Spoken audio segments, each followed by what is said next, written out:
Hi, I'm Bill Gates, Maricopa County Supervisor, and just want to welcome everyone to another one of our Facebook Live County Coffee Chats, as we've been doing here in the past few months, since we're not out doing our regular county coffee chats in person. We're doing these virtual, and really excited. We've got a great guest with us today, and that's Chris Camacho. Chris serves as the President and CEO of GPEC. So, Chris, for those of our viewers who don't know what GPEC is, tell us what it is.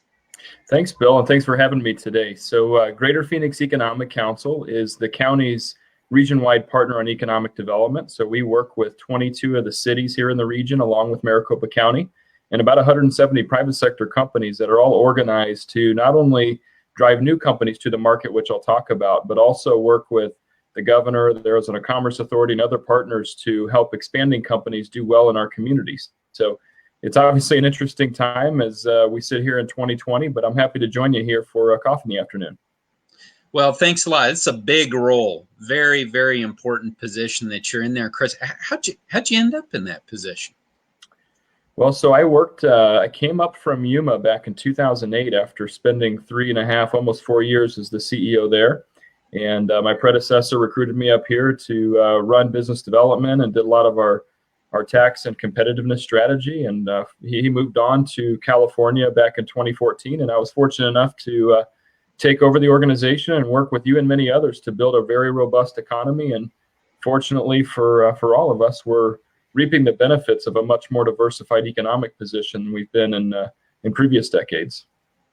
Well, you're right, Chris. You've had a lot of success in the CEO position at GPEC. It's been great to work with you. But again, over the past few months, we've seen some, not to use the cliche, but unprecedented challenges. Can you talk about how at GPEC you've been addressing this new environment, dealing with COVID-19, and still moving the ball forward? Yeah, it's interesting, Bill. So I remember sitting at the 16th hole at the Phoenix Waste Management Open, where we had a number of venture capital firms, tech firms. There was so much excitement and positivity, not only about Arizona, but about the country and the economic activity that we were all seeing. Well, obviously that was changed by COVID back in March, when we started seeing the numbers continue to expand here.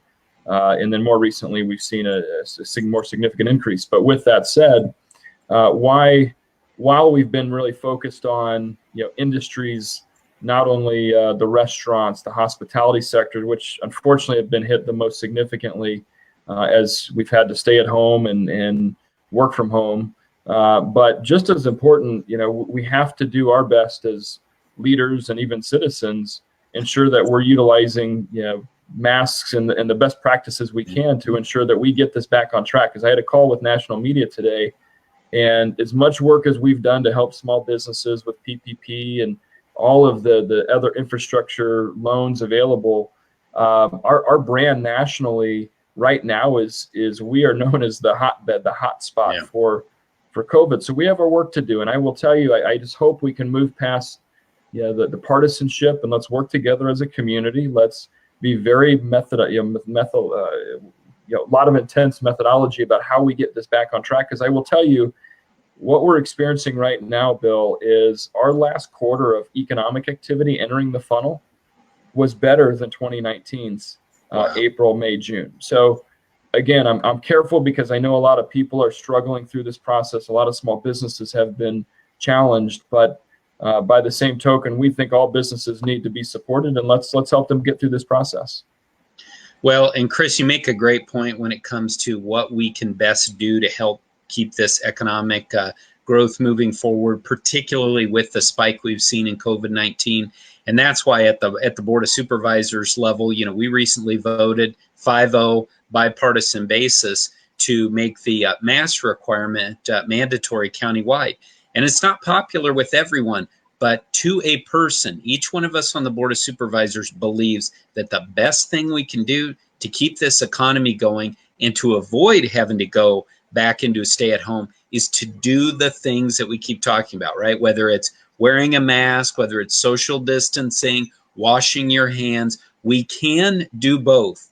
And I appreciate that you've really supported that message and you're doing great help for us when you do these national media pieces and you tell people what's really going on, you know, and not, again, getting this kind of wrapped up into the partisan battle, which, again, honestly, it's a head scratcher to me how this pandemic could have become partisan, because it's not, from certainly from Maricopa County's perspective, and I know from yours as well.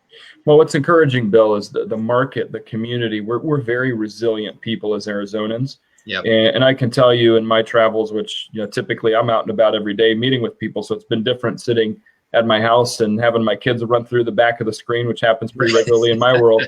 But, you know, the reality is, if you look back at, say, the 91 savings and loan recovery, or recovery from savings and loan, to, you know, look at the tech bust in the late 90s, to the 9/11 in 2001, to the 2008 crisis, this healthcare crisis has led to such uncertainty that we've never seen before. Yeah. But what I tell our team, and whether it's our internal staff or it's, you know, our civic and business leaders, is, you know, one, let's be really smart, let's be pragmatic, and I feel really positive about some of the silver linings coming out of this, is that the region and the state are very well positioned on so many fronts. One, we're pro-business. Two, we're a place that people want to move to. We're a desirable place. We're still pretty cost effective from a community cost perspective. And in a lot of the states around us, while they're experiencing growth, we've been able to harness growth and really build world-class communities and world-class infrastructure that companies need. So again, I just don't want us to get focused on, we have to be focused on the short term, you know, and getting people healthy and ensure that we do bend this curve once again. But longer term, I still think our stock is really high. And I'll tell you, the 220 companies I'm working with, Bill, across the country and around the world, are still very bullish about our region. And I think that a lot of the success can be attributed to county leadership that we have.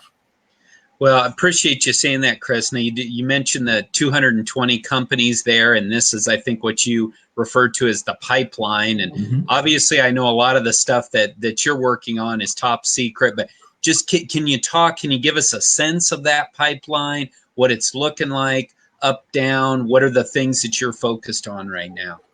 Yeah, so I was doing a presentation last week talking about the stark differences between the recovery back in 2009 and 10 versus today.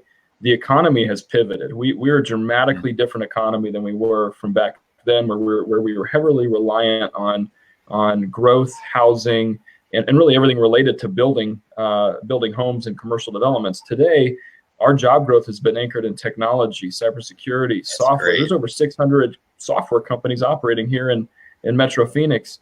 In addition to that, we're one of the leading markets for mission critical data center facilities. We're one of the leading markets for emerging automotive.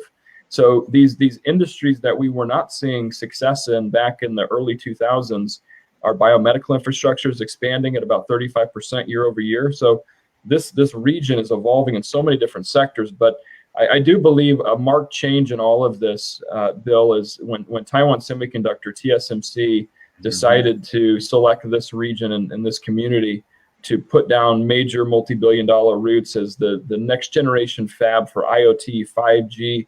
If any one of the viewers are not familiar with TSMC, I'd recommend you look them up, because they are one of the leading global companies in next generation technology. Of all the places around the world where they could have gone, they chose here. And this is a very pivotal company and industry for the next generation of electronics, and they've bet on this region. So again, I'm still very bullish, even though, again, I want to be very smart and thoughtful of how we get through this next several quarters. And certainly, I think one of the most critical things we can all do is help support and buy from local business.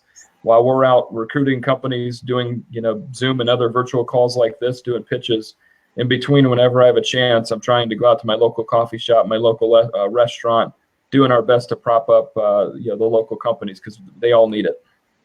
And that's great. I appreciate you mentioning TSMC. And they're going to be located in Phoenix itself. Is that right? City of Phoenix? So there's a couple primary sites where they're going through pretty massive infrastructure assessments as we speak. And there's other sites around the region that are backup sites that they're evaluating. But we do have a handful of primary that they are going through a pretty extensive due diligence process on water, wastewater, power, and so forth. So that, this work you do, that attracting these companies from all around the world, right? Taiwan, wherever, it's really fascinating to me, and it's got to be such an exciting thing to do. If you had to point to one thing right? One thing that is the key in attracting one of these businesses to Maricopa County, what would you say it is? Or if you can't say one, maybe two, but what's that one thing that tends to kind of bring more over the goal line than anything else? Yeah, Bill, we've got to keep producing people. We've got to keep producing people that are meeting the needs of changing industry demands. And I would argue in the last decade, we more so than any other market in the U.S. are doing that, whether it's Arizona State University, GCU, UAT, University of Arizona, University of Phoenix. All of these contributions and the community colleges, I will argue, is setting our trajectory in an entirely different plane than it was years ago. The other mainstay, however, you gave me two, the other mainstay that we must continue to do is invest in infrastructure. And I would argue our cities are doing so and our county are doing so very well that was a challenge 15, 20 years ago. You used to hear this term shovel ready. Mm-hmm. You had to have sites shovel ready. We have a plethora of not only shovel ready sites, mega sites. So we are well prepared. I can't tell you one of the company names, but it would be one that everyone would want here. I had a call with them last week, and they said, we'd love for you to put together an 800-acre mega site. Wow. I can't tell you what kind of use it is because I don't even know yet, but it'll be advanced manufacturing and R&D, and Greater Phoenix is one of the top locations because of all the other work and foundation you guys have laid. We're going to evaluate Greater Phoenix for this major project. And so 10 years ago, I wouldn't have gotten that call, but those are the kind of calls we're getting today. Well, and you mentioned manufacturing, and that's really exciting. I mean, the stories of the death of American manufacturing were definitely incorrect. And manufacturing in Maricopa County, where do you see the future of manufacturing headed in our region? Well, I do think COVID is going to create a new focus on redundancy around supply chain. So you will see, whether it's PPE or PPE adjacent, more warehousing, more holding of product in the United States in the event you have another national emergency or need.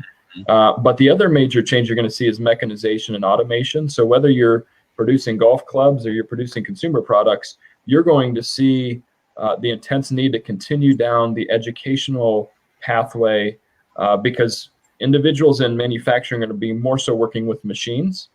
And so we're going to see a massive change in that in the manufacturing realm. And I think a lot of the global competition that we've seen as we've seen these emerging markets like China and the other Far East Asian markets, there's going to be a pivot back to the US at some scale. I don't know at what scale yet, but the good news for Arizona and really Phoenix as a market, as a major metro area, anyone looking at the West Coast for any kind of manufacturing, guess what? They're going to be looking here because the consumer base is California, but no one wants to operate in California. The tax and regulatory environment, I'm very, very confident our West Side, our North Phoenix, even parts of our Southeast Valley are going to do extraordinarily well to capitalize on advanced manufacturing investments here. Well, that's great to hear. And Chris, I really want to thank you for that focus you just mentioned, which is, go fish where the fish are, right? And California, they've got a lot going for them, but they've got a lot of issues too. And you've been able to capitalize on there, going over there yourself, bringing other elected officials with you, and really making that case that, hey, you want to have a headquarters in San Francisco, that's fine, but you can bring 400, 1,000 jobs over here to Maricopa County. Of course, we want to have as many headquarters as we can, but you really have understood that so well and really have contributed greatly to the growth and bringing high quality jobs over here with great wages. So I wanted to make sure I mentioned that and made sure that everybody who's watching knew how much of a focus you put on that. Yeah, California, they've been partners and allies, and they've also been competitors as we've gone through this process. I go into California pre-COVID. I was there very regularly, and our team is there on a weekly basis. And what I can tell you, the venture capital firms, the high growth tech companies, they're all running into the same issue. The issues are they have to continue to grow. They have to continue to drive revenue, but their cost containment challenge exists. Matter of fact, in California, we're seeing companies that get to, it used to be 100 person in scale, and then it was time to find a secondary market. Now it's 20. Wow. And so I do think over time you will see some of these headquarters shake loose, like Schwab and some others that have moved out of California. But I think just as important, COVID and probably even pre-COVID a bit, you're seeing a massive sweeping change to the way that companies are thinking about where their headquarters and then their mega operational nodes are going to be. And yes, we'll have headquarters relocate here, and that'll be great. But we're also going to have mega scale shared services centers. So it could be tech, it could be IT, could be software, could be any other kind of mission critical. And the good news for Maricopa County residents is the jobs base is becoming increasingly diversified. So not only do you need highly educated people, but you're also going to need those that are in the supply chain for these companies. And so my hope is that prosperity for all is a true option where we can bring jobs and grow jobs. So every Maricopa County resident has access to a high quality job that they want, and they can go find the requisite training through the community colleges and others to make sure that we have a continued strong workforce that supports these companies' needs. Well, Chris, I can't thank you enough for everything that you've done. We've had a great partnership. Actually, back from my days when I was on the Phoenix City Council, and then over here at Maricopa County, you really are. It's not like we have a bunch of economic development employees on the Maricopa County, team. I mean, we partner with you guys, and it's been a great investment. It's been a great partnership, and I hope everyone who's watched this today really fully understands the bang that we get for the taxpayer buck in working with you. And it's great to hear how Phoenix and Maricopa County continue to be well positioned, even in these challenging times. And you're really looking at what's going on right now, and you just see more opportunities. And that's how we have to view these things. So, Chris, I want to thank you for your leadership, your hard work over the years, and your team. You have an incredible team over there. Mm-hmm. Very, very highly talented folks. And again, thanks for coming on the show and telling our viewers a little bit about all the great stuff you're working on. Well, thank you very much, Bill. I likewise appreciate the partnership, and I can't express enough how when I travel around the country and I get asked regularly, how do you get all these elected officials, city, county, state leaders to work together? And I will tell you, that is a unique facet of this region where we have regional cooperation, we have regional economic development strategies. We're constantly upping our game with all of our cities across the region. And that collectively leads to a cohesive effort that builds jobs and builds trust and the work that we do. So thanks again for the partnership, and I look forward to many good years ahead. Sounds great. And thanks to everybody who joined us today. If you'd like to learn more about GPEC, go on, check out their website. They've got a really vibrant website. You can learn more about what they're doing. And then also, if you have questions about Maricopa County and what we're working on, go to maricopa.gov/District 3. Thanks again for watching another Virtual County Coffee, and we'll see you again soon. Thanks so much.